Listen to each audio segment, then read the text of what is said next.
Bismillahirrahmanirrahim. Assalamualaikum warahmatullahi wabarakatuh. Sampurasun Sobat Ngariksa. Alhamdulillahirrabbilalamin. Wassalatu wassalamu ala sayyidina Muhammadin wa ala alihi wa sahbihi ajma'in amma ba'du. Sobat Ngariksa, Alhamdulillah kita jumpa lagi di dalam ngaji manuskrip kuno Nusantara episode hari ini yang ke-69. 69 ini angka istimewa juga buat saya karena ini tahun lahir saya. Jadi cerita usia dong ya. 69. Jumat 3 Juni tahun 2022. Sobat Ngariksa, alhamdulillah kita setelah jeda agak lama melanjutkan membaca manuskrip Zubdatul Asrar karangan Syekh Yusuf Makassar. Kita bisa melanjutkan kembali. Terakhir kita di bulan suci Ramadan ya. Bukan ya, di bulan suci Ramadan juga malah tidak sempat membahasnya. Sebelum Ramadan, jadi cukup lama, keselang 2 atau 3 episode dari Hanca sebelumnya, Zubdatul Asrar ini. Alhamdulillah kita akan lanjutkan lagi bersama-sama membaca manuskrip Zubdatul Asrar. Manuskrip ini adalah sebuah teks tasawuf abad ke-17 yang ditulis oleh seorang ulama dari Sulawesi Selatan, dari Goa ya, Syekh Yusuf Makassar. Sobat Ngariksa, sebelum kita lanjutkan, mari kita bacakan suratul Fatihah khususnya untuk pengarang Syekh Yusuf Makassar dan untuk para ulama Nusantara yang khususnya sudah mewariskan turos ulama Nusantara kepada kita sekalian, sehingga kita bisa napak tilas pengetahuan yang diwariskan dari waktu ke waktu ya. Alhamdulillah manuskripnya banyak yang masih terawat dengan baik itu fisiknya maupun teksnya masih bisa dimanfaatkan oleh kita. Ala hadiniyah wa kulli niyatin sholihah wa ila hadratin Nabil Mustafa Muhammadin Rasulillah sallallahu alaihi wasallam wa khususan ya ruhi mu'allif hadhil makhtutah wa Syekh Yusuf al-Makassari al-Jawi. Al-Fatihah. A'udzu billahi minasyaitonir rajim. Bismillahirrahmanirrahim. Alhamdulillahirabbil alamin. Arrahmanir rahim. Maliki yaumiddin. Iyyaka na'budu wa iyyaka nasta'in. Ihdinas siratal mustaqim. Siratal ladzina an'amta 'alaihim ghairil maghdubi 'alaihim waladdallin. Amin.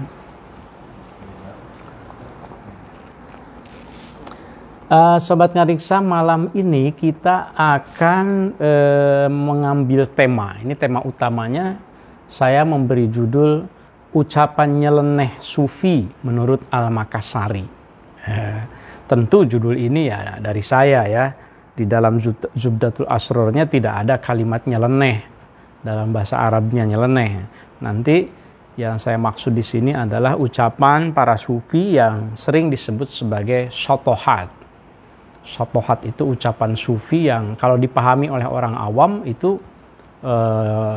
bisa jadi dianggap tidak normal, kemudian sesat bahkan gitu ya, bertentangan dengan syariat, bertentangan dengan tauhid dan seterusnya. Ini yang akan kita coba ketahui sebetulnya bagaimana Syekh Al-Makassari menjelaskan tentang ucapan nyeleneh para sufi itu. Nah, nyelenehnya tentu dari waktu ke waktu bisa berbeda-beda. Dari zaman ke zaman, mungkin di Nusantara nyelenehnya seperti apa. Para sufi itu kadang-kadang nyeleneh karena mungkin menurut orang awam, bahasa yang disampaikan itu bahasa yang sifatnya tersembunyi. Sehingga dianggap nyeleneh gitu ya. Tapi bagi sufinya sendiri tentu tidak nyeleneh. Nah, nyeleneh itu kan aneh gitu ya. Nah, kita akan coba bagaimana Syekh Al-Makassari menjelaskan ucapan para sufi yang dianggap aneh itu ya. Ini sebagai pengetahuan buat kita. Sobat Ngariksa, sekedar mengingatkan, Syekh Yusuf Al-Makassari adalah seorang ulama yang terhormat, dianggap sangat mulia di Goa ya. Tuan Tas Salamakari Goa dari Sulawesi Selatan. Ia bagian dari ulama yang belajar ke Timur Tengah, ke Haromain, pada abad ke-17 belajar dengan Syekh Ibrahim Al-Qurani. Jangan lupa itu ya. Artinya saguru sailmu dengan Syekh Abdurraub Singkel. Kemudian manuskripnya cukup banyak, sekitar 23 manuskrip Arab dalam bidang tasawuf, falsafah, filsafat Islam, khususnya ya tauhid, dan juga bukan sekadar seorang cendekiawan, tapi juga seorang pahlawan, seorang yang ikut berjuang melawan ketidakadilan, melawan kolonialisme Belanda, membantu Sultan Ageng Tirtayasa di Banten. Ya. Terakhir ia diasingkan ke Ceylon, ke Sri Lanka atau Sarandib. Saya pernah membahas soal ini, ke Cape Town di Afrika Selatan. Nah, manuskrip yang kita gunakan itu ada beberapa salinan ya. Zubdatul Asrar ini ada dari Perpustakaan Nasional, ada dari koleksi Leiden, ada 2 ya. Nah, yang dari Perpustakaan Nasional itu yang saya gunakan, yaitu A101. Untuk A45 dan A108 dengan berbagai pertimbangan untuk ngaji ini tidak saya bacakan. Hanya sekali-sekali saja menjadi perbandingan ya. Baik Sobat Ngariksa, pada pertemuan yang lalu, episode sebelumnya tentang Zubdatul Asrar, kita sudah sampai pada pembahasan tentang bagaimana jika seorang hamba itu sudah menjadi kekasih Tuhan, menjadi kekasih Allah, antara lain karena menurut Syekh Al-Makassari ia menyukai hal-hal ubudiyah yang sifatnya itu sunnah, an-nawafil. Kemudian ia juga sudah ia takhallaq bi akhlaqillah, ia mengambil intisari dari akhlak-akhlak atau asma-asma Allah dijadikan sebagai akhlak dirinya, berakhlak dengan akhlak Allah. Maka orang yang seperti ini akhirnya akan mencapai, hamba yang seperti ini akan mencapai satu makom yang disebut sebagai al-ubudiyah al-mutlaqah, tingkat penghambaan yang sangat paripurna, yang sangat tinggi, sehingga ia menjadi kekasih Allah. Kalau sudah menjadi kekasih Allah, maka sesuai yang disebutkan di dalam hadis qudsi, kata Allah, aku akan menjadi telinganya, dengannya ia mendengar. Aku akan menjadi matanya, dengannya ia melihat. Aku akan menjadi tangannya, aku akan menjadi kakinya, dan seterusnya. Artinya, apa yang dilakukan oleh seorang hamba yang sudah mencapai tingkat paripurna, menjalankan syariat, kemudian menekuni, menjalani suluk spiritualitas, sehingga menjadi dekat dan menjadi kekasih Allah, maka ia akan menjadi seorang yang perilakunya, ucapannya itu menggambarkan sifat-sifat Allah di dalam dirinya. Kira-kira begitu ya. Tapi kemarin dikatakan juga bahwa ar-rabbu rabbun, atau abdul, al-abdu abdun wa in taraqqa. Tapi hamba itu ya tetap hamba walaupun ia sudah naik tingkat spiritualitasnya itu taroki ya, mendekat dengan Tuhan. Dan warabbu rabbun, Tuhan itu tetap Tuhan. Wa intanazzala, Tuhan tetap Tuhan, tidak akan menjadi hamba, makhluk. Tidak akan rusak kesucian Tuhan itu walaupun ia tanazzul. Tanazzul itu mengejawantah, mewujud, termanifestasi di dalam alam semesta termasuk di manusia. Kira-kira begitu. Yang lanjutannya adalah ke sini. Syekh Al-Makassari qala al-muallif nafa'anallahu bi wa bi ulumih, qala syair, seorang penyair berkata, raqqaz zujaju wa raqatil khamru wa tashakala wa tashabahal amru fa ka'annama khamrun wala qadhun wa ka'annama qadhun wala khamrun.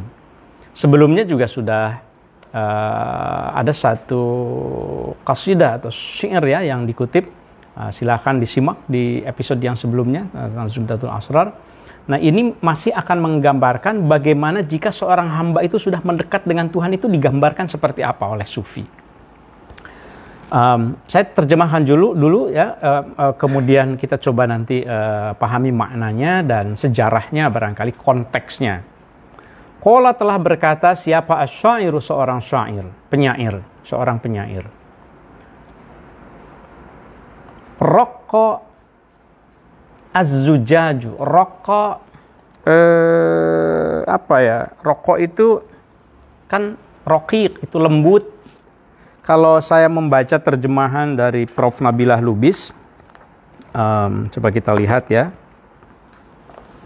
Diterjemahkannya itu begini, saya bacakan terjemah bebasnya. Demikian halus dan jernihnya gelas, dan demikian halus serta jernihnya anggur, seakan-akan yang ada hanya anggur tanpa gelas. Nah, itu terjemahan bebas tapi ya. Nah, kita coba lihat. Raqqa telah lembut, jernih apa az-zujaju, kaca, gelas. Waraqqat dan juga telah jernih apa al-khamru, minuman, khamar, anggur. Di sini ada dua benda yang digambarkan sebagai jernih gitu ya. Dua-duanya jernih, dua-duanya putih bening, mungkin begitu. Wa tasyakala, dan keduanya itu tasyakul. Tasyakul itu saling membentuk. Jadi dua-duanya itu memberikan bentuk, memberikan pengaruh, menampakkan diri. Wa tasyakala, wa tasyabaha, dan saling menyerupai, seolah-olah saling menyerupai.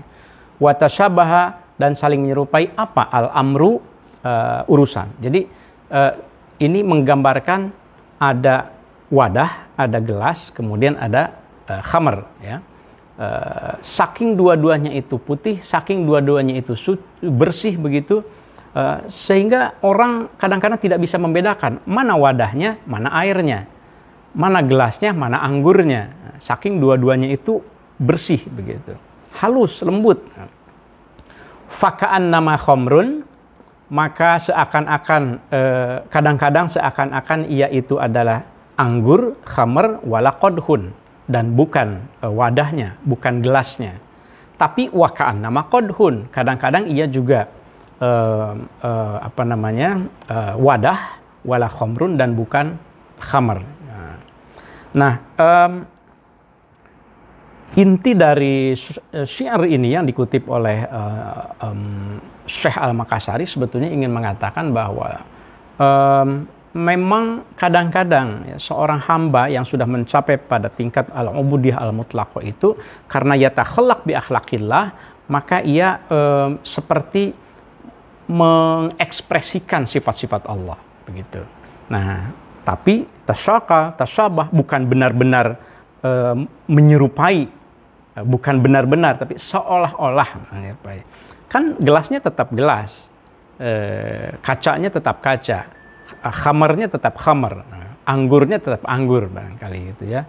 Araknya kalau mau diterjemahkan arak ya tetap arak gitu. Nah, tetapi tasyakal keduanya itu. Nah,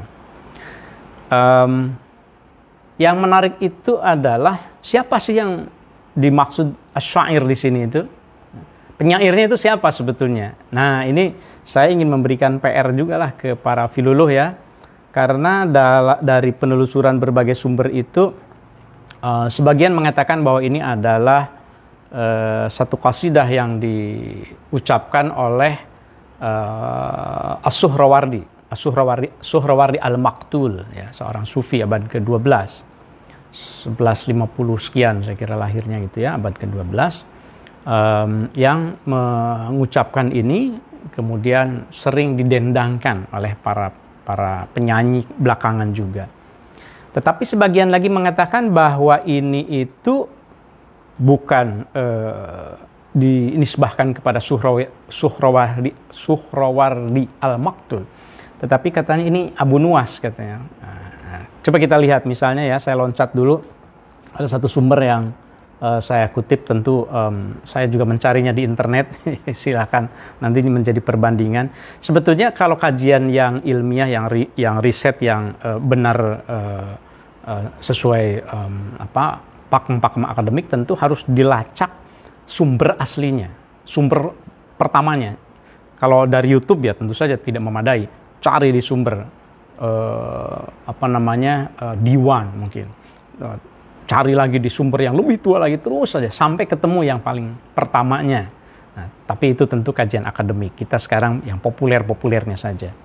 Nah, ini qasidah ini Sobat Ngariksa, nanti coba volumenya tolong dibesarkan ya. Volumenya tolong dibesarkan. Saya mau setelkan lagunya. Bisa tidak nih di setel lagunya nih? Kayaknya ini ada lagunya deh.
Nah,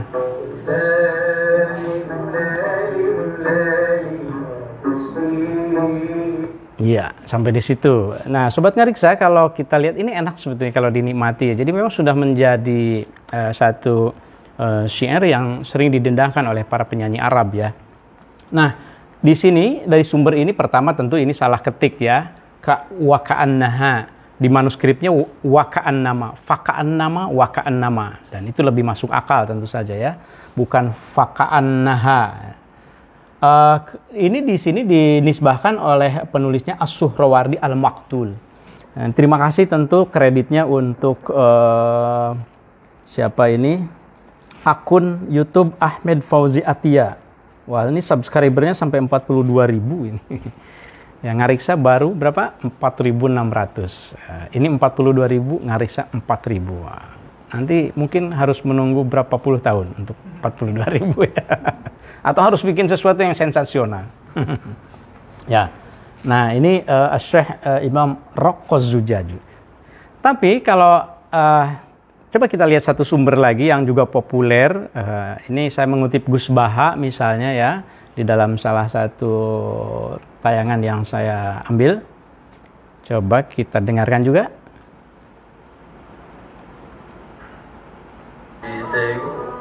Zaman Khalifah Harun Rasyid itu ono Abu Nawas. Tukang itu zaman Khalifah Harun Rasyid itu ono Abu Nawas. Tukang guru-guru tebak-tebakan ilmiah. Ya tapi bang mari gitu. Panjang cerdas tenan Abu Nawas. Dene pepatah itu Raqqaz zujaju wa raqqatil khamru wa tasyabaha fatasyakal amru. Fakaan nama khamrun wala qadahu wa kaan nama qadahun wala khamru. Jadi gelas itu nak sing putih bersih terus diisi banyu bersih. Wong sing roe awale banyu darani koyo banyu tanpa gelas. Sing roe gelas darani koyo gelas tanpa banyu. Jadi itu makomku wis ngene. Edan campur jadab, jadab campur edan. Dadi wis kelas berat. Iya. Ya, terima kasih ke akun Hasnapedia TV. Ya, terima kasih. Subscribernya masih di bawah Ngariksa, 1.500. Nah, maksud saya inilah varian atas sebuah teks yang kita temukan di dalam manuskrip. Betapa berbeda. Jadi filoloh, tugas filoloh, mentahkiknya, apakah ini itu dinisbahkan karangan atau ucapan dari Suhrawardi Al-Maktul, As-Suhrawardi Al-Maktul atau ke Abu Nuwas. Kalau Gus Baha di sini mengkontekstualisasi dalam hal penggambaran Abu Nuwas sebagai seorang yang memang makom spiritualnya sudah tinggi. Kadang-kadang ia sedang ingin menunjukkan sebuah hikmah sebetulnya, sebuah perilaku, sebuah sikap yang amat mulia, tetapi ditunjukkan dengan satu kebodohan. Oleh orang awam dianggap sebagai kebodohan. Kan itu Abu Nuwas seperti itu gitu ya. Dan tadi teksnya juga waka'an nahumat. Itu juga typo mungkin, atau mungkin apa istilahnya di dalam filologi ada error. Jadi kesalahan tulis. Tapi Gus Baha membacanya sama seperti manuskrip yang kita temukan, yaitu faka'an nama ya. Nah, seperti ini. Kita kembali lagi ke sini. Ya. Baik.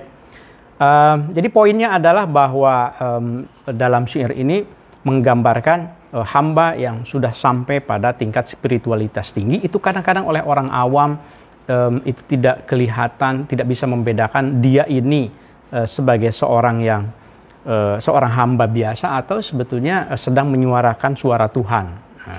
Sedang tajalli Tuhannya di dalam dirinya barangkali. Kita lanjutkan. Waqala, dan berkata siapa goiruhu selain dari asyair itu, minal arifina, dari para sufi, al-arifin, ada syair yang lain juga, al-arifina billahi ta'ala, orang-orang yang makrifat kepada Allah Ta'ala. Launul ma'i launu inaihi. Nah, ada lagi ungkapan seperti itu. Launul ma'i, adapun warna air, launu inaihi itu sama, tak ada bedanya dengan warna wadah air itu. Wa ghairu dzalika, dan banyak juga ucapan-ucapan yang lainnya ya. Jadi ini ucapan-ucapan yang menggambarkan hubungan hamba dengan Tuhan. Wa ghairu dzalika min ajnasi hadzal kalam, dan ucapan-ucapan yang lain dari bermacam-macam orang, bermacam-macam kalam ya, ala qadril maqami, sesuai dengan tingkatan makomnya, sesuai dengan tingkatan keadaan orang yang mengucapkannya, ba'da husulil marami, setelah diperolehnya tujuan. Jadi maksudnya adalah seorang sufi itu tujuannya itu kan ketika ia melakukan suluk, ia dekat dengan Allah, ia ma'rifat, maka ketika ia sudah husul, sudah wusul, sudah nyampe pada tujuannya, bisa jadi ia mengeluarkan ucapan-ucapan yang seperti tadi itu ya, yang menggambarkan sifat-sifat, ucapan dan perkataan-perkataan dari al-haq. Fafham, maka fahamilah al-amro, urusan itu. Wassalam. Sampai di sini koma berarti ya. Tentang gambaran seorang hamba melalui syair itu. Tsumma rubbama istighraqul abdi.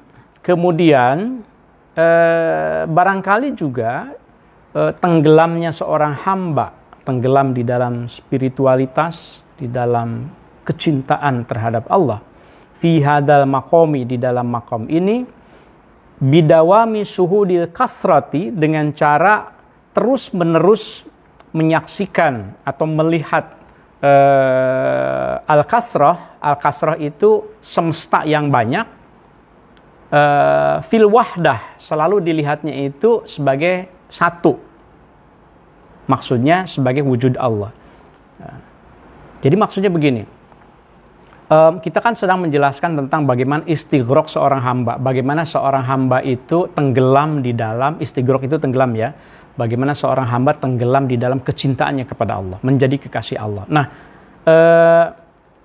kecintaan atau tenggelamnya seorang hamba di dalam kecintaan terhadap Allah itu antara lain bisa diperoleh dengan cara ia terus-menerus syuhudul kasrah fil wahdah, selalu melihat alam semesta itu yang amat beragam itu sebagai satu saja. Ini kan hampir mirip ya dengan Syekh Abdurrahman Singkal, juga Syekh Ibrahim Al-Qurani, karena satu guru kan. cuma menggunakan istilah syuhudul kasrah fil wahdah. Melihat semesta yang beragam itu satu saja. Kemudian wal wahdah fil kasrah, dan melihat yang esa itu ada di dalam keragaman. Jadi yang beragam itu dilihat sebagai itu satu, esa, yaitu wujud Tuhan, sementara wujud Tuhan itu dilihat selalu ada di dalam semesta yang beragam. Nah, mau lihat pohon, mau lihat manusia yang kulitnya hitam, mau lihat manusia yang kulitnya putih, mau lihat muslim, mau lihat non-muslim, mau lihat binatang bahkan, itu kan kasroh kan, keragaman. Nah, keragaman itu dilihat oleh seorang yang sudah istighraq, tenggelam di dalam tauhid itu sebagai di situ ada Tuhan. Gitu. Sebaliknya, ketika ia menghayati Tuhan, maka ia meyakini bahwa Tuhan ada di dalam keragaman itu. Wujudul kasrah fil wahdah wal wahdah fil kasrah. Ini satu rumusan dari Syekh Al-Makassari. Sehingga ketika ia memahami seperti itu, hatta ghalaba, hingga meliputi, mengalahkan alaihi kepadanya apa? Al-halu, keadaan. Maksudnya ia betul-betul diliputi dengan satu pemahaman yang menekankan pada keesaan Allah. Hatta ghalaba alaihil hal. Ia betul-betul dikendalikan oleh ideologinya, oleh keyakinannya, oleh ketenggelamannya, kecintaannya kepada Allah. Inda tajallil haqqi, hatta ghalaba alaihil hal, inda ya betul ya. Ya, inda tajallil haqqi, ketika tajallinya al-haq, ta'ala maha tinggi al-haq, lahu baginya, bit tajalli, dengan tajalli al-jalali yang maha agung, al-qahriyi yang maha pemaksa, yang maha otoriter, yang maha kuasa. Fama ro'a, maka ia tidak melihat. Orang yang sudah tenggelam di dalam keesaan Allah itu, fama ro'a, maka ia tidak melihat fil wujudi, dalam wujud, ghairul wujudi, selain wujud al-qaimi binafsihi, yang berdiri dengan sendirinya, al-zahiri, yang nampak, bisuratil asyai, dengan gambaran segala sesuatu, kulliha, semuanya, ilman, baik secara ilmu pengetahuan, wa kasfan, maupun secara kasyaf. Kalau ilman itu pengetahuan yang bisa dipelajari, diperoleh. Kalau kasyaf itu pengetahuan yang sifatnya itu nur, langsung dari Allah ke dalam kalbu, ke dalam dirinya. Nah ini gambaran yang dituliskan oleh Syekh Al-Makassari tentang orang yang kalau sudah menjadi kekasih Allah, yang ada di dalam matanya adalah wujud Allah, tidak ada lagi wujud yang lain selain wujud yang al-qaim binafsihi, al-zahir bisuratil asyai kulliha ilman wa kashfan. Ya. Hanya ada wujud Allah. Kalau sudah begitu, fasara mana tadi? Fasara, maka jadilah ia fi maqamil ainiyati, berada di dalam maqam al-ainiyah. Maqam al-ainiyah itu adalah satu tingkatan di mana al-manfiyah anil isnainiyah. Nah, ini istilahnya. Jadi satu makom di mana tidak ada lagi dua, tidak ada lagi mendua, tidak ada lagi konsep dua, yang ada itu satu. Kalau di dalam penjelasan Syekh Ibrahim Al-Qurani itu wujudul mutlak, atau ya bisa juga dengan wahdatul wujud atau tauhidul wujud, ya. Al-wajibul wujud, wujud yang wajib. Nah, di sini Syekh Al-Makassari menggunakan istilah maqamul ainiyah al-manfiyah anil isnainiyah. Maka orang yang seperti ini, yang sudah sangat dekat dengan Tuhan, ia akan berada pada maqam yang tidak lagi menduakan wujud. Wujud hanya satu. Al-ainiyah al-manfiyah anil isnainiyah. Fa'lam, maka ketahuilah dzalika, hal tersebut. Wa fi hadzal maqam, dan di dalam maqam yang seperti ini, apakah ada dalilnya atau argumennya atau penjelasannya dari Rasulullah? Asyarat, memberikan isyarat. Rasulullah Shallallahu Alaihi Wasallam. Nah, lanjutnya ke sini, ya, baris yang berikutnya. Ada misalnya satu hadis yang dikutip oleh Syekh Al-Makassari terkait dengan penjelasan itu. Al-mu'min mir'atul mu'min. Di sini Sobat Ngariksa perlu sedikit mentahkik kalimat al-mir'ah, ya. Al-mu'min al-mir'atul mu'min. Ya enggak? Al-mu'min, adapun mu'min itu al-mir'atul mu'min, cermin bagi mukmin yang lain. Itu kan mudhof ilaih. Kita kan sudah tahu kalau mudhof syartul mohon maaf. Nih, harus ngopi dulu kelihatannya nih. Alasan, ya. Bismillah. Wah, ini kopi hitamnya dari Kang Ohan di Sukabumi, pesantren Lembaga Kaligrafi Al-Quran. Terima kasih, ini kopi santri katanya. Enak sekali. Syaratul mudhof ayyakuna khalian 'anit ta'rif wa tanwin. Syarat mudhof itu tidak boleh ada alif lam, tidak boleh ada tanwin. Di sini ada alif lam, ya udah buang aja. Itu cara mentahkiknya. Al-mu'min, adapun mu'min al-hadis, yang kita ini al-hadis yang belakangan, yang baru. Mir'atul mu'min al-qadim, itu adalah cermin mukmin yang aqadim, yang di zaman ajali. Jadi kita ini kan sebelum mazahir, sebelum mewujud, sebelum termanifestasi di alam dunia seperti sekarang ini, kita sudah ada sebetulnya dalam pengetahuan Tuhan di alam ajali. Nah, yang ada sekarang itu cermin saja sebetulnya. Ini juga menarik Sobat Ngariksa, kalau kita ingat, kita bandingkan dengan konsep al-dhil.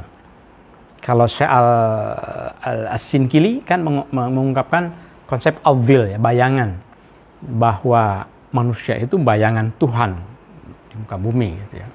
Nah, sekarang kita punya satu istilah lagi, cermin, mir'atul mu'min. Al-mu'min mir'atul al-mu'minul hadis, mir'atul mu'min al-qadim.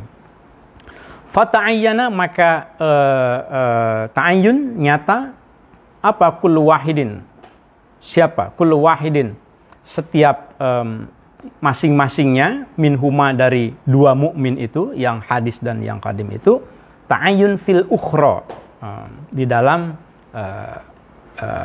masing-masing yang lain. Jadi satu dengan yang lain itu mewujud.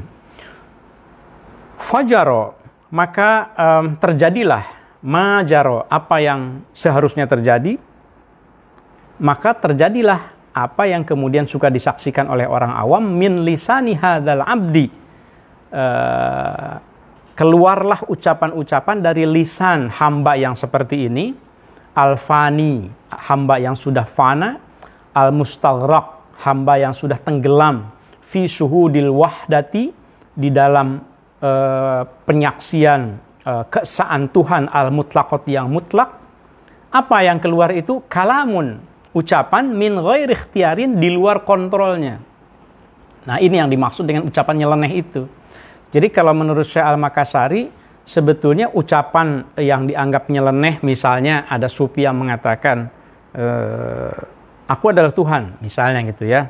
Atau mungkin kalau di Indonesia konteks Siti Jenar misalnya kan, ketika ada orang yang datang, siapa di rumah? Ada di rumah? Tidak ada. Ada Siti Jenar? Tidak ada. Siapa yang ada? Tuhan, misalnya. Ada Siti Jenar yang mengatakan, misalnya ya. Itu kan dianggap nyeleneh kan. Menurut Syekh Al-Makassari, yang seperti itu sebetulnya fajaro majaro min lisani hadzal abdi alfan, itu karena orang itu memang sudah sedang fana. Orang itu sedang istighraq, sedang tenggelam di dalam asyik maksuk bercinta dengan Tuhan. Apa mungkin? Ya tentu saja, karena tahapannya kan memang seperti yang dijelaskan pelan-pelan, hati-hati oleh Syekh Al-Makassari. Syekh Al-Makassari kalau mengikuti episode yang sebelumnya, Sobat Ngariksa, jangan salah, sangat menekankan sekali pentingnya syariat di dalam bertasawuf. Sangat menekankan pentingnya Al-Quran sebagai landasan gitu. Jadi tidak ujug-ujug gitu loncat ke sini, hati-hati ya. Jadi harus dipahami sebelumnya. Artinya saya ingin mengatakan bahwa seorang sufi itu bukan berarti orang yang meninggalkan syariat. di episode sebelumnya itu ditekankan seperti itu. Jadi kalaupun ada ucapan yang nyeleneh itu min ghairi ikhtiarin, itu di luar pilihannya, di luar kontrolnya. Bukan berarti dia ingin mengatakan bahwa ya aku memang Tuhan. Bukan dirinya yang mengatakan itu. Mislu qawlihi, misalnya ucapan ana al-haq. Ana, aku, al-haqu adalah al-haq. Aku adalah Tuhan. Kasyaikhil Hallaj, kita tahu ya, ini ucapan dari Al-Hallaj. Al-Hallaj Al-Baghdadi. Ada lagi wa anallah. Ucapan ana Allah, aku adalah Allah, aku adalah Tuhan. Aku ini Tuhan. Ya seperti Syekh Siti Jenar ya, sama juga polanya. Kasyid Nasim Al-Halabi.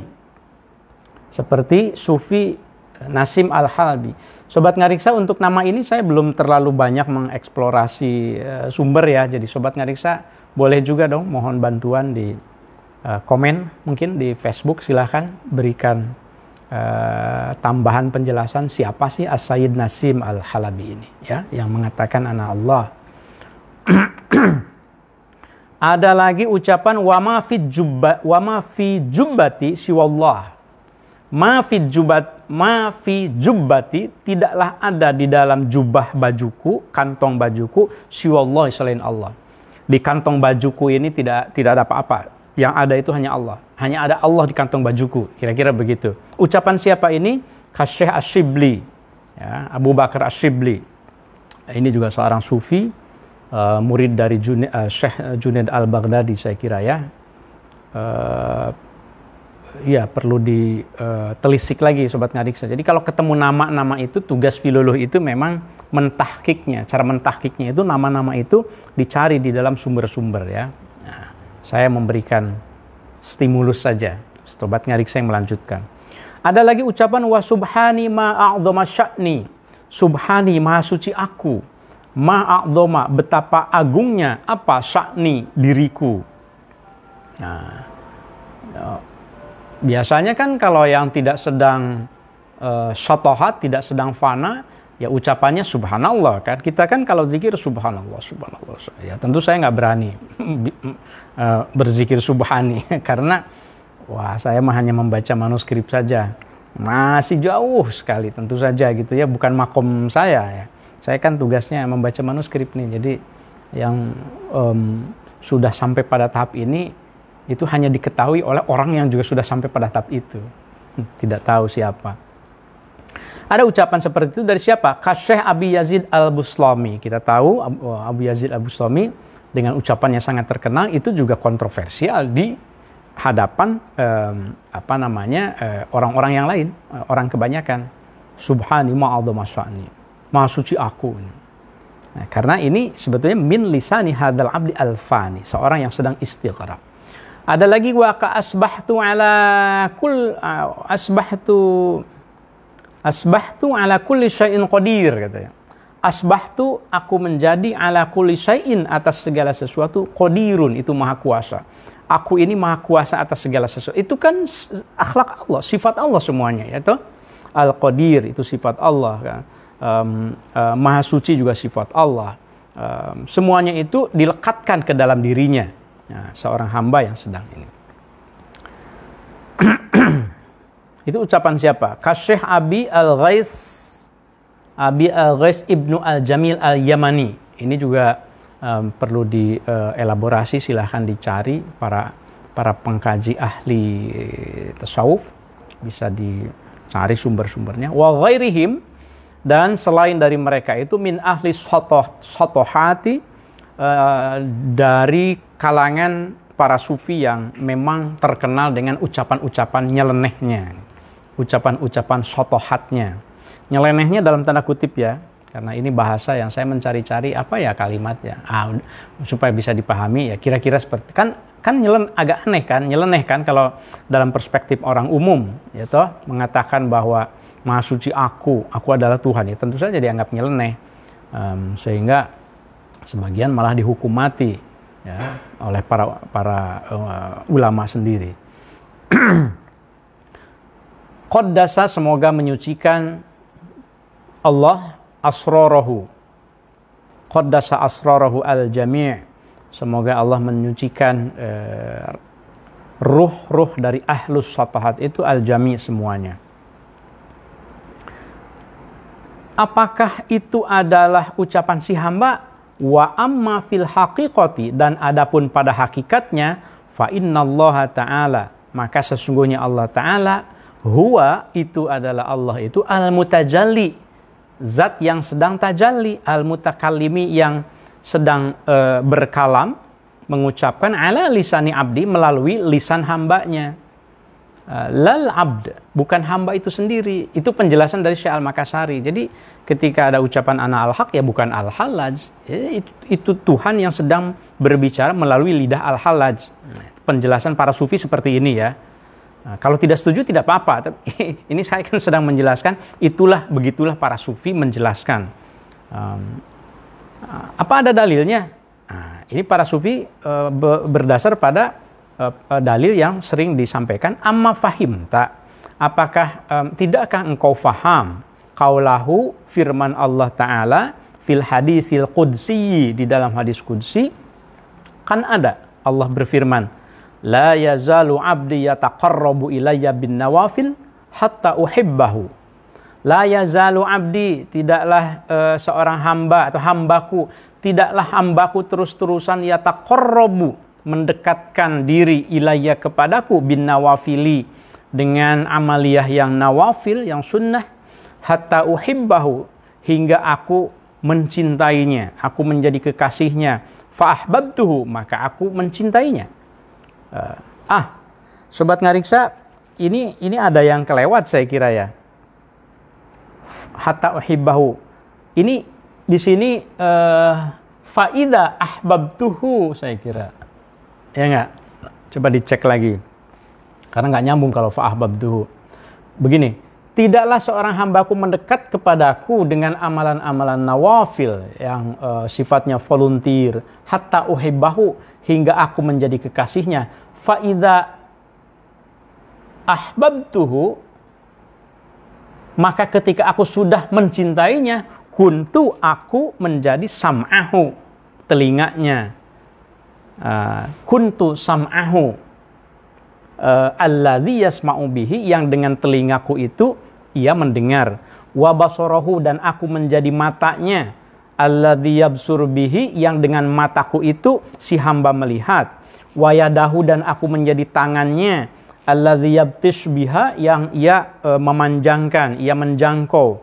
Wa rijlahu, dan aku menjadi kakinya. Allati yamshi, yang berjalan si hamba biha, dengan kakiku itu. Walisanahu, dan aku menjadi lisannya, lidahnya.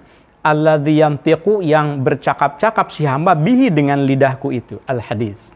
Nah, itu hadis yang ditafsirkan oleh para sufi sebagai argumen bahwa memang mungkin saja seorang hamba yang sudah nyampe pada al-ubudiyah al-mutlaqah itu mengeluarkan ucapan-ucapan yang di luar kewajaran, atau saya sebut sebagai nyeleneh tadi itu. Itu penjelasan dari Syekh Al-Makassari.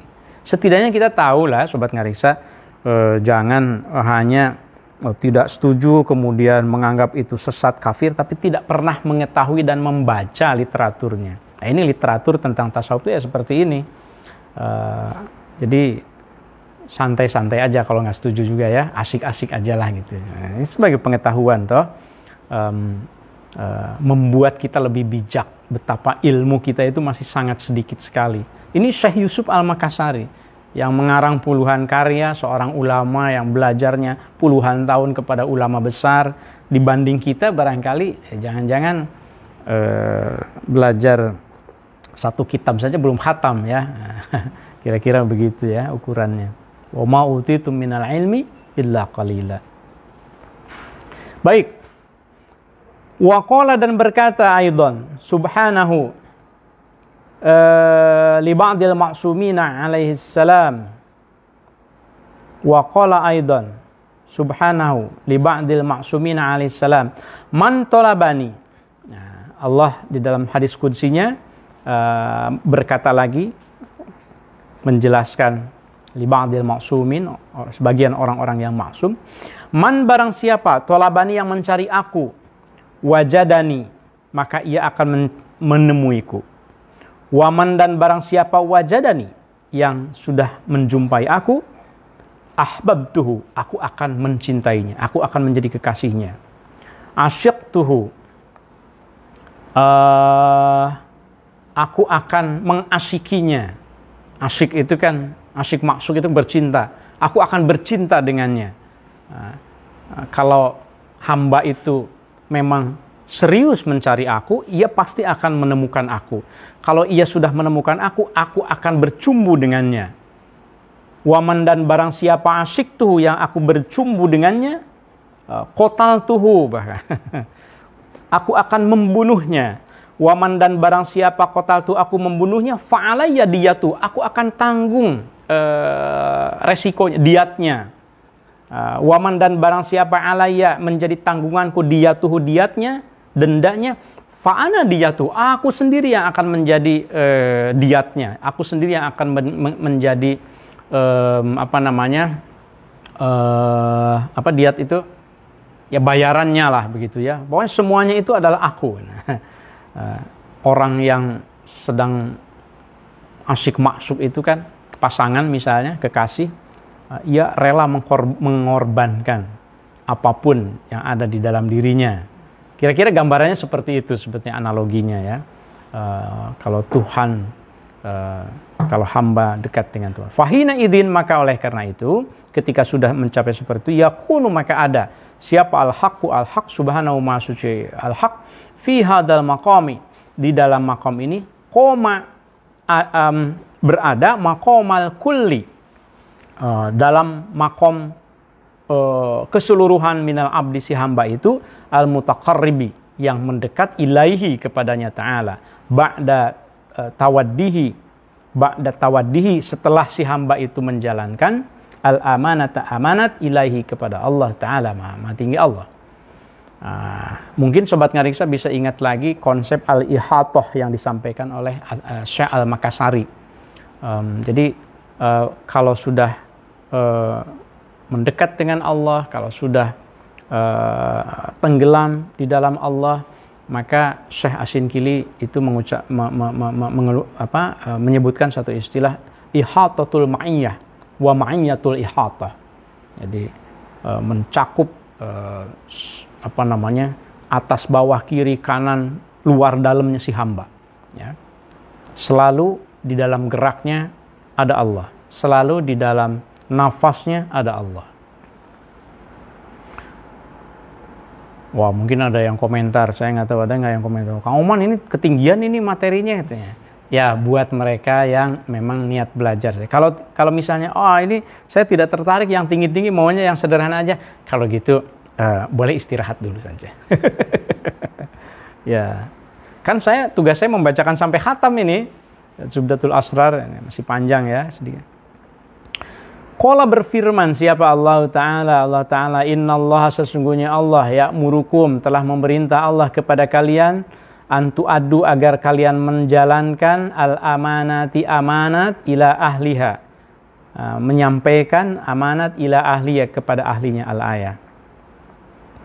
Wa fi hadzal maqami, dan di dalam maqam ini, aidon yusamma, dinamakan. Jadi kalau seorang hamba sudah sampai pada tahap tadi itu, sudah mendengarnya dengan pendengaran Allah, melihatnya sudah dengan penglihatan Allah, ucapannya juga selalu terjaga dengan sifat-sifat Allah, dengan kalam-kalam Allah, maka ia dinamakan bil insanil kamil. Nah, ini kita nyampe pada konsep apa sih yang disebut sebagai al-insan al-kamil menurut Syekh Al-Makassari.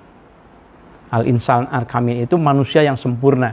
Jadi manusia yang paripurna itu ya ini definisinya. Gitu. Kama taqaddama, sebagaimana telah dibahas. Fayasiru, maka jadilah ia, huwa, si hamba itu, sirron, menjadi rahasia, atau salah satu dari rahasia, salah satu dari sir. Nah, kadang-kadang sir itu tidak tepat diterjemahkan sebagai rahasia sebetulnya. Meskipun Prof. Nabilah Lubis juga menerjemahkan menyingkap intisari segala rahasia ya. Sirrul asrar. Maka ketika sudah sampai pada tahap itu, fayasiru, maka jadilah si hamba, si hamba itu sirron, salah satu sir min asrorillahi ta'ala, dari sekian sir atau rahasianya Allah Ta'ala. Bimujibi qouli ta'ala, berdasarkan firman Allah fil hadis al-qudsi, lagi-lagi hadis qudsi, al-insanu sirri wa ana sirruhu. Nah, kata Allah, al-insanu, manusia itu, sirri, itu adalah sir aku. Kan diciptakan dari ruh Allah kan. Maka kata Allah, al-insanu sirri, manusia itu sirku, rahasiaku. Wa ana, dan aku sirruhu, adalah sirnya. Gitu. Banyak kan isyarat-isyarat hadisnya yang mengisyaratkan atau setidaknya ditafsirkan oleh para sufi bahwa Tuhan itu bisa tajalli ke dalam manusia. Ketika manusianya itu, wadahnya itu memang suci, siap untuk taroki. Jadi tidak bisa juga Tuhan tajalli pada hamba yang tidak bisa taroki, yang jiwanya kotor, yang jiwanya penuh pertentangan terhadap al-amanat ila ahliya. Jadi maksudnya antu adul amanati ila ahliya itu kan maksudnya adalah ketika si hamba itu sudah menjalankan semua perintah Allah, ya, yang kemarin kita bahas imtithalul awamir wajtinabun nawahi, ketika si hamba itu sudah melaksanakan semua perintah Allah, menjauhi segala larangan Allah, ditambah dengan mencintai segala yang disunnahkan, an-nawafil, baru bisa ia taroki, naik martabatnya. Kemudian Allah tanazzul, turun. Meskipun Allah tetap Allah, hamba tetap hamba, ya, bukan berarti berubah hamba menjadi Tuhan atau Tuhan menjadi hamba, bukan seperti itu. Waqala, dan telah berkata siapa, ba'du ahli dzauqi, sebagian ahlu dzauq. Ahlu dzauq, dzauq itu rasa. Jadi ahlu dzauq itu berarti orang-orang yang banyak amaliyahnya mengandalkan atau memiliki rasa al-dzauq.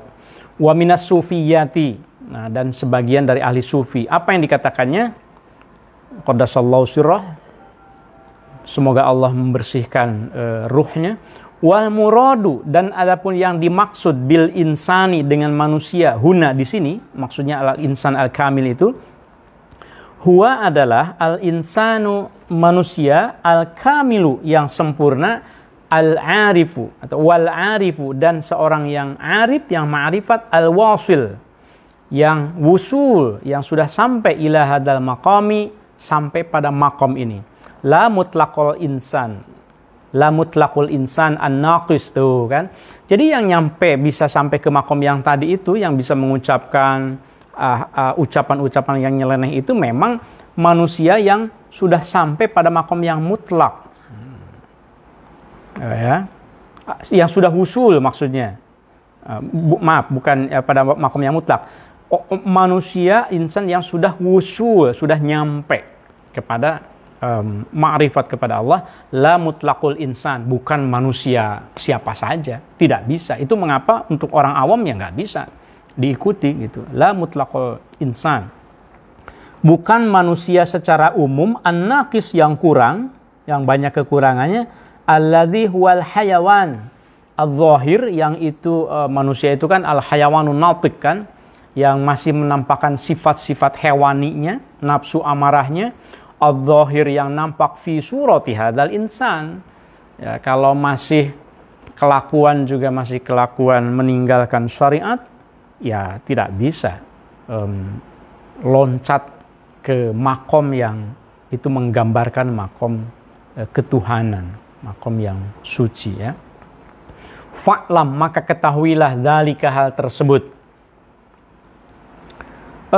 Fama'nal hadis, tadi kan ada hadis tentang al-insan al-kamil. Fama'nal hadis, maka adapun makna hadis, bi annal insan al-kamil kana min sya'nihi alla yaghful 'anillahi ta'ala torfata 'ainin abadan.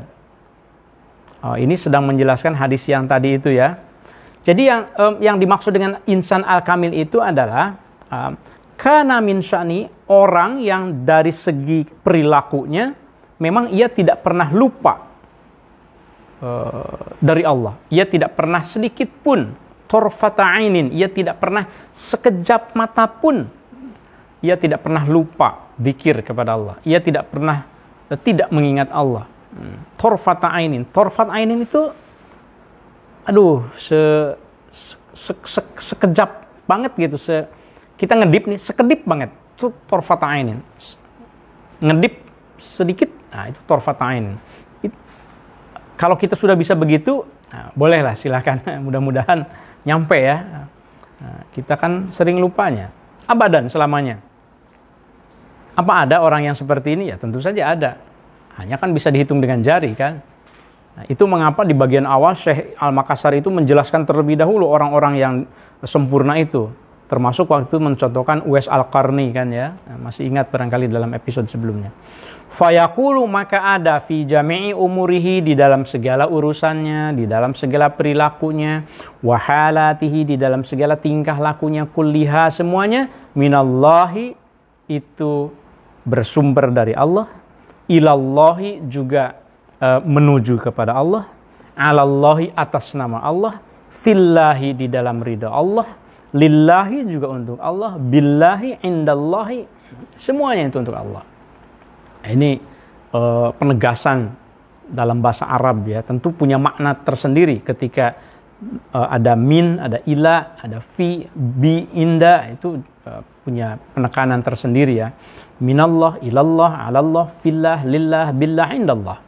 Wa illa, maka kalau seandainya belum sampai pada tahap itu, maksudnya kalau kita masih lupa dari Allah, meskipun hanya sekejap mata, meskipun hanya sebentar, fala, maka tidak mungkin akan sampai pada tahap yang tinggi itu. Tsummal haq ta'ala, kemudian al-haq ta'ala kana mawjudan daiman fi qalbi hadzal insan. Tsumma al-haq ta'ala, kemudian Allah al-haq ta'ala kana ada mawjudan, mawjud daiman, selamanya, fi qalbi hadzal insan, di dalam kalbu orang yang seperti ini. Li'adami nisyanihi, karena tidak ada lupanya orang ini, hamba ini, fihi, terhadap Allah. Fa bihadzal i'tibar, maka dengan demikian, dengan ungkapan ini, yaqulu, maka ada siapa al-haqu Allah, subhanahu maha suci Allah, wa ta'ala, dan maha tinggi Allah, sirron, menjadi sir lahu bagi hamba itu. Summa huwa, kemudian Allah subhanahu maha suci Allah wa ta'ala, aidon juga, lamma ro'a, ketika memandang, melihat abdahu, hambanya, al-madhkur, yang diceritakan tadi itu, qabilan, itu menerima, litajallihi, tajallinya Allah, al-khususiyati. Nah, jadi menjadi syarat untuk tajalli Allah itu memang manusianya sudah kamil, sudah al-insan al-kamil, ya, yatakhallaq bi akhlaqillah. Kita lanjutkan sampai titik dulu. La apa nih? Khal'un, lahu khal'un. Apa sih tadi? Bila qabilan litajallihi al-khususiyati, ini apa ya? Lahu khal'un alaihi bi anwa'i sifatihi wa nu'utihi. Ya. Saya kira bukan lahu ya, seperti la ya. La khal'a alaihi, barangkali tidak pernah lepas pada hamba ini, bi anwa'i sifatihi, dengan beragam sifat Allah, wa nu'utihi, dan sifat-sifat Allah. Dia selalu melekat di dalam dirinya. Tsumma ka'annahu, kemudian seakan-akan ia itu, huwa Allah maksudnya, tsumma ka'annahu, ba'da takhalluq bi hamba. Tsumma ka'annahu, kemudian seakan-akan hamba itu, huwa, hamba itu, ba'da takhalluqihi, setelah ia bisa berakhlak, bi akhlaqi, dengan akhlak Allah, wa fasara, maka ia menjadi naiban, wakil, wa khalifatan, dan khalifah, anhu, dari Allah subhanahu wa ta'ala, wa suratahu, dan ia menjadi surah atau gambaran Allah, allati khalaqa, yang menciptakan Allah Adam, Nabi Adam alaiha atas surah itu. Maksudnya itulah hamba yang menggambarkan gambaran manusia pertama yang diciptakan oleh Allah, yaitu Nabi Adam. Li khilafatihi anhu. Jadi Adam manusia sebagai khalifah Allah di muka bumi. Li'anna khalifata, karena sesungguhnya pengganti itu, khalifah itu adalah suratul mustakhlab, adalah gambaran zat yang digantikannya gitu ya. Sampai mana nih titiknya? Sampai sini ya, sampai ada yang merah nih. Fa idza kana, maka kalau ada kadzalika sudah seperti itu, lahidatan bi'ainihi, maka lahidah ini kemana nih? Khalifah. Maka ketika sudah bisa menjadi naib, wakil dan khalifah Allah, maka lahidatan bi'ainihi allati la tanamu, maka ia akan berperilaku, ia akan melihat, ia akan berakhlak, bersikap bi'ainihi, dengan zat Allah allati la tanamu, yang tidak pernah tidur, wa qama, dan ia kemudian ada, huwa, dirinya itu maqama kullin, di dalam maqama kullihi, di dalam makom secara keseluruhannya. Fa bihadzal i'tibar yuqalu lahu huwa sirrullahi ta'ala, maka dengan demikian yuqalu lahu, ia dianggap sebagai sirrullahi ta'ala, sir dari Allah Ta'ala, rahasia dari Allah Ta'ala. Nah, ini mengapa buku ini itu mengambil judul intisari segala rahasia, sir. Syekh Al-Makassari itu sangat dominan sekali menggunakan kata asir. Ada salah satu karyanya judulnya itu Sirrul Asrar. Itu pernah diteliti juga saya kira ya, Sirrul Asrar karangan Syekh Al-Makassari. Tentu lebih fokus lagi membahas tentang sir ya. Nah, demikian Sobat Ngariksa, titik sampai di situ. Tentu saja pembahasan berikutnya juga masih berkaitan ya, dan masih panjang, tapi kita akan cukupkan dulu pembahasannya sampai di sini ya. Terima kasih banyak Sobat Ngariksa yang sudah menyimak. Tentu mohon maaf juga dari segala kekurangan dan kekeliruannya jika ada yang saya bacakan tadi.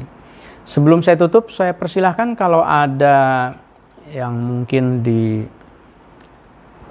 mau dibacakan komentar dari Sobat Ngariksa, silahkan. Ada? Pakai mikrofonnya. Kalau ada yang mau nambahin, mau mengoreksi saya, silahkan.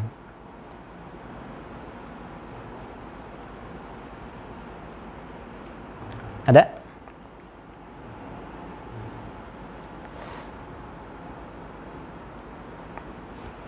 Ada teknis mikrofonnya ya. Baik, kalau begitu saya bacakan saja. Kebetulan saya bisa membaca yang langsung tampil nih. Dari Salahuddin Sopu. Oh, Pak Salahuddin. Ini Sobat Ngariksa yang sangat rajin. Kang, apakah ucapan nyeleneh para sufi akibat tidak terbendungnya derasnya arus spiritual yang diterima para sufi hingga mereka mabuk dan lahirlah ucapan-ucapan itu? Ya boleh saja kita mengatakan seperti itu. Mabuknya mabuk spiritual, ya kan? Ya. Nah, kita bisa membahasakan dengan bahasa yang berbeda-beda, ya. Kemudian ini takut keburu hilang dari tampilan, saya sebutkan dulu dari akun Zufardin Muhammad. Ini penting nih saya kira nih. Izin menambahkan sedikit pengetahuan saya, Kang Oman, gitu ya, tentang Nasimi Al-Halabi di Turki. Beliau dikenal dengan sebutan Sayyid Nesimi. Beliau adalah salah seorang tokoh tasawuf dan penyair pada masa dinasti Utsmaniyah abad ke-14. Beliau populer, An-Nasimi ini, di dunia sastra dan tasawuf Turki dan Asia Tengah. Beliau termasuk tokoh pimpinan kelompok Hurufism. Karena di tanah Anatolia, di Turki, kurang mendapat sambutan baik, beliau pindah ke Haleb, Syria ya, Damaskus ya, untuk menyebarkan gerakan tasawufnya itu. Singkatnya, akibat ucapan dan pikirannya yang nyeleneh, yang dianggap bertentangan dengan masyarakat umumnya waktu itu, pada akhirnya beliau dihukum mati. Nah, ini fenomena seperti itu. Terima kasih banyak, Pak Zufardin. Jadi kalau kita lihat genealogi spiritual guru murid dari Syekh Al-Makassari kan berguru kepada Syekh Al-Qurani. Syekh Al-Qurani itu kan dari Kurdistan, dari Turki. Dipengaruhi oleh guru-guru yang sama seperti Al-Qurani. Jadi sangat masuk akal sekali mengapa Syekh Al-Makassari mengutip seorang sufi An-Nasimi Al-Halabi, yang terima kasih banyak tambahan dari Sobat Ngariksa, itu seorang sufi dari Turki abad ke-14 ya. Gitu. Tadi Pak Salahuddin menambahkan, jadi kurang lebih sama katanya seperti digambarkan oleh Al-Quran ketika gadis-gadis itu melihat ketampanan Nabi Yusuf dan tidak merasa mengiris tangannya sendiri. Ini bentuk pertanyaan ya, yang tidak perlu dijawab karena ya memang seperti itu pemahaman yang ada ya. Jadi yang nyeleneh itu adalah sufi yang mabuk, dan juga ada sufi yang tidak sampai mabuk meski juga bergemuruh dadanya ya. Ya, istilah mabuk itu kan bisa negatif, bisa positif. Kalau dalam pengertian umum mabuk itu seakan-akan negatif. Tapi sebetulnya mabuk itu sering digunakan kata itu di dalam tradisi tasawuf, as-sakr. Mabuk spiritual, mabuk asyik maksuk. Rabi'ah Adawiyah itu juga seorang yang mabuk cinta. Al-mahabbah ya. Jadi mabuk as-sakr. Itu mengapa anggur itu sering dijadikan simbol kan, tadi kan raqqaz zujaju waraqatil khamru ya. Jadi anggur itu sering dipakai sebagai simbol juga di dalam ungkapan-ungkapan tasawuf ya. Itu bukan tanpa makna, itu tanda, ada petandanya, ada penandanya, ada penjelasannya mengapa mengapa digambarkan seperti itu ya. Baik, Sobat Ngariksa, sudah dari yang hadir mungkin? Ini dari Kazika, Pak. Ya. Pas dengar Prof ngasih penjelasan tentang syafaat imaneh dalam konteks orang-orang yang mampu kedekatannya dengan Allah sudah di level advance. Jadi ingat cerita orang yang bersuluk bilang fisiknya sholat di rumah, sholat di depan Ka'bah. Awalnya saya yakin aja, pas dengar ini jadi memahami berdasarkan karena ada sumbernya dari teks yang valid meskipun nggak paham bahasa. Ya, jadi ada yang bertanya dari siapa? Zikra. Ya, terima kasih. Di Minangkabau itu ada fenomena suluk ya. Saya menangkap ini berarti di Minangkabau nih ya. Ada fenomena suluk di Suro begitu ya, tarekat. Kemudian kadang-kadang suka ada yang mengklaim bahwa ia tidak sholat di situ, tapi sholat di Mekah. Sebetulnya kan bukan hanya di Minangkabau saja. Ini fenomena umum, ada cerita-cerita seperti itu bahwa seseorang itu digambarkan tidak sholat ketika Jumat misalnya, tidak ada di situ. Ia sholat di Mekah misalnya.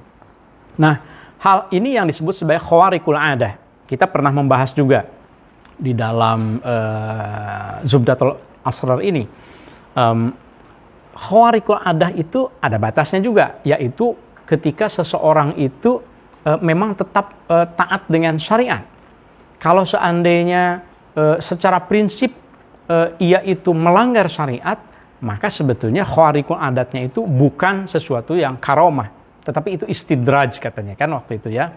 Istidraj itu nyungkun, jadi sesuatu yang sebetulnya buruk tetapi seolah diberikan sebagai kemuliaan gitu. Nah, tetapi kita tidak pernah tahu apakah seseorang itu memang punya karomah atau istidraj, karena la ya'riful wali illal wali. Yang tahu wali itu ya hanya wali. Lalu apa dong yang harus kita lakukan? Ya sudah, pertama husnuzon, ya, Syekh Asy-Syinkili juga menekankan itu ketika ada perilaku orang, kemudian dilihat saja silahkan sesuai dengan kadar pengetahuan kita. Kalau menurut kadar pengetahuan kita, ini nggak nyampe ini untuk saya, ini nggak bisa saya ikuti, jangan diikuti. Gitu. Kecuali kalau nanti sudah sampai pada ilmunya. Kalau sudah tahu ilmunya, nanti juga akan nyampe sendiri. Dan spiritualitas itu tidak selalu bisa diceritakan dan digambarkan, hanya bisa dijalani. Saya kira begitu ya. Gitu. Ya. Syekh Yusuf Makassari sendiri adakah di dalam teks atau karyanya yang menunjukkan sifat khawariqul adat? Syekh Yusuf Al-Makassari ya, terkait dengan khawariqul adatnya. Kalau di dalam teksnya, di dalam manuskrip itu bukan hanya Syekh Yusuf saja, tetapi sebetulnya para ulama yang lain itu tidak menunjukkan atau tidak pernah digambarkan bahwa ia punya kemampuan khawariqul adahnya itu. Ya, tidak pernah. Karena yang menggambarkan khawariqul adat atau kejadian luar biasa itu sebetulnya biasanya para pengikutnya, bukan dirinya sendiri. Sementara manuskrip itu karangan dirinya. Masa ia menceritakan khawariqul adat atau karomah dirinya, aku begini, kan enggak. Yang menceritakan itu biasanya itu para pengikutnya belakangan. Jadi kalau pertanyaannya, adakah di dalam karya-karya Syekh Yusuf juga para ulama lain itu khawariqul adat dirinya, tidak ada. Gitu ya. Ya, Sobat Ngariksa, sayang sekali karena ini ada kendala teknis, jadi saya tidak bisa mendengarkan pembacaan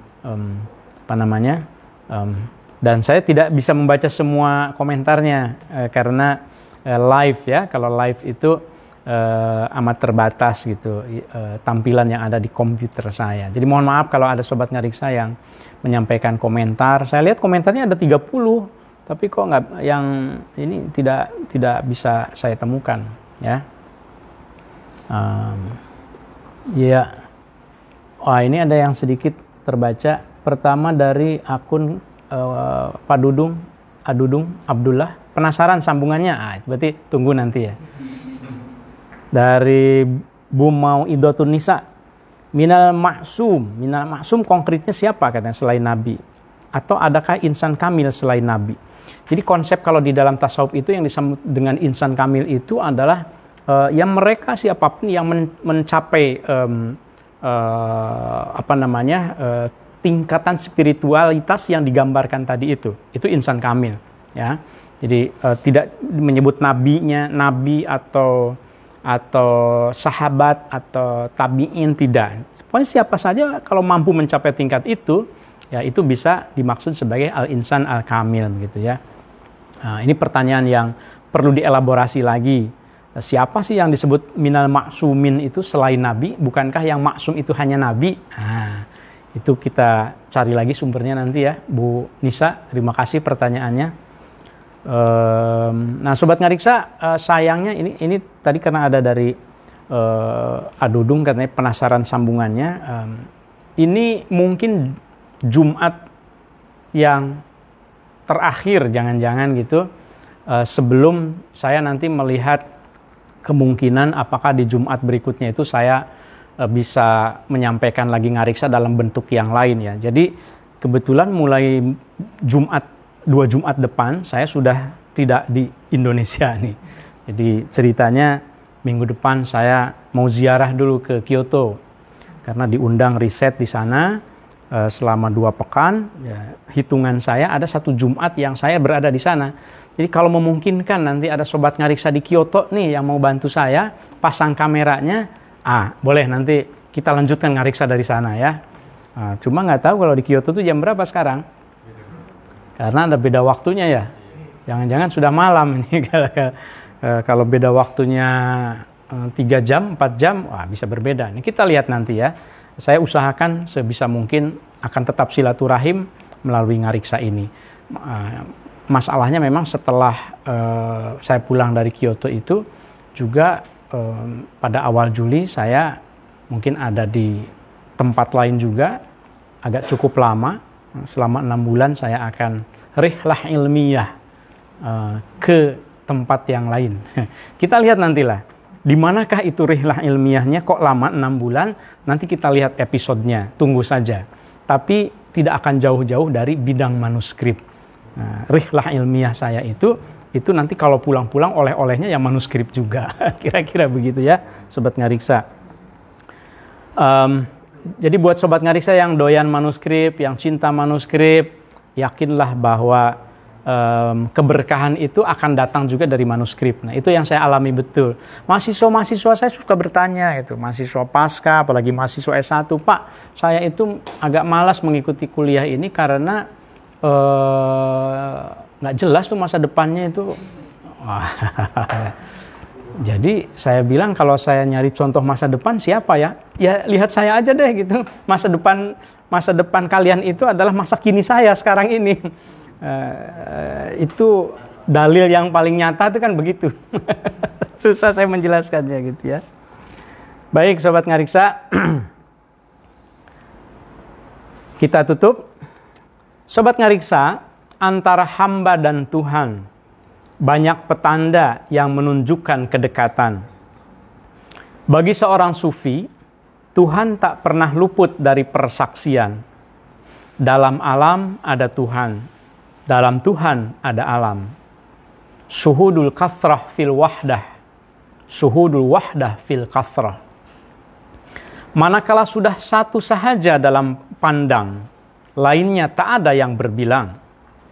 Di mana-mana hanya ada Tuhan, pun di dalam dirinya dan dalam ucapan. Aku adalah Tuhan, duhai Maha Suci aku, di jubahku hanya ada Tuhan, dan sejenis lain ucapan adalah semata keadaan, di mana ada hakikat tersembunyi dalam kalam, bukan sebenarnya maksud seorang insan. Pengetahuan ini sejatinya memang berjenjang. Sebagai awam, kita hanya dapat meraba dari tepian. Syekh Al-Makassari meneladankan, ucapan nyeleneh sebagian sufi perlu dijelaskan. Ia tidak selalu perlu diperturutkan, tapi juga tidak untuk dikafirkan. Demikian Sobat Ngariksa, terima kasih banyak bagi Sobat Ngariksa yang sudah setia like, subscribe, dan share Ngariksa channel ini. Cukup surprise juga yang terakhir penambahannya sampai 100 subscriber, sekarang sudah 4.600. Terima kasih, kita sama-sama menatap masa depan, merawat masa silam, manuskrip makin tua makin asik, makin klasik makin asik. Itu nggak tahu itu slogan dari mana. Pokoknya klasik tetap asik. Terima kasih. Sampai jumpa lagi di dalam Ngariksa berikutnya. Assalamualaikum warahmatullahi wabarakatuh. Salam Ngariksa.